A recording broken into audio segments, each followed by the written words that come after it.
यंदा मान्सून वेळेपूर्वीच दाखल झालाय। मान्सूननं व्यापलेल्या भागांमध्ये सध्या जोरदार पाऊस सुरू आहे।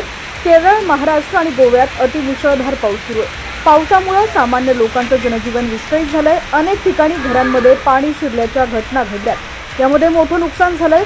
यंदा मान्सूनचा पाऊस सरासरीपेक्षा अधिक होईल असा अंदाज हवामान विभागाकडून वर्तवण्यात आलेला आहे।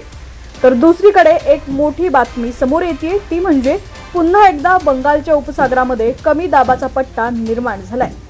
बातमी सविस्तर पाहूयात। त्याआधी तुम्ही HPN मराठी न्यूज चॅनल पहिल्यांदाच पाहत असाल आणि अजूनही चॅनलला सबस्क्राइब केलं नसेल तर आत्ताच सबस्क्राइब करा, जेणेकरून आमचे पावसाचे आणि धरणांचे अपडेट्स लवकरात लवकर तुमच्यापर्यंत पोहोचतील।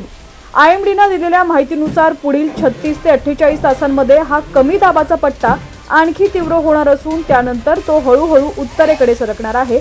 याचा परिणाम म्हणजे जोरदार वादळासह पाऊस पडण्याची शक्यता आहे। हवामान विभागाने वर्तवलेल्या अंदाजानुसार या कमी दाबाच्या पट्ट्यामुळे अनेक भागांमध्ये अतिमुसळधार पाऊस पडण्याची शक्यता आहे। 2 जून पर्यंत केरळ आणि कर्नाटकच्या किनारी भागांमध्ये वादळी वाऱ्यासह पावसाचा इशारा देण्यात आलाय। या काळात वाऱ्याचा वेग हा ताशी 40 ते 50 किलोमीटर प्रति तास इतका राहण्याचा अंदाज आहे। बंगालच्या उपसागरात कमी दाबाचा पट्टा निर्माण झालाय। हा कमी दाबाचा पट्टा हळूहळू उत्तरेकडे सरकणार आहे।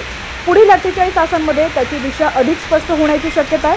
मात्र याचा परिणाम म्हणून केरळ, कर्नाटक आणि महाराष्ट्राच्या किनारी भागांमध्ये पुढील 4 ते 5 दिवस मुसळधार पाऊस पडण्याचा अंदाज हवामान खात्याकडून वर्तवण्यात आलेला आहे।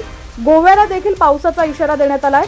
हवामान विभागाने दिलेल्या इशाऱ्यानुसार पुढील 2 ते 3 दिवस कोकण आणि मध्य महाराष्ट्राचा घाटमाथ्यावर मुसळधार पावसाची शक्यता आहे। महाराष्ट्राप्रमाणेच केरळ, कर्नाटक आणि गोव्याला देखील पावसाचा इशारा देण्यात आलाय।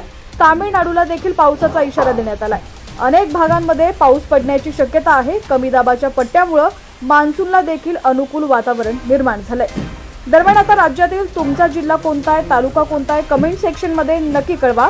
चॅनलवरती नवीन असाल आणि अजूनही HPN मराठी न्यूज चॅनलला सबस्क्राइब केलं नसेल तर आत्ता सबस्क्राइब करा, शेअर करा आणि कमेंट करायला देखील विसरू नका।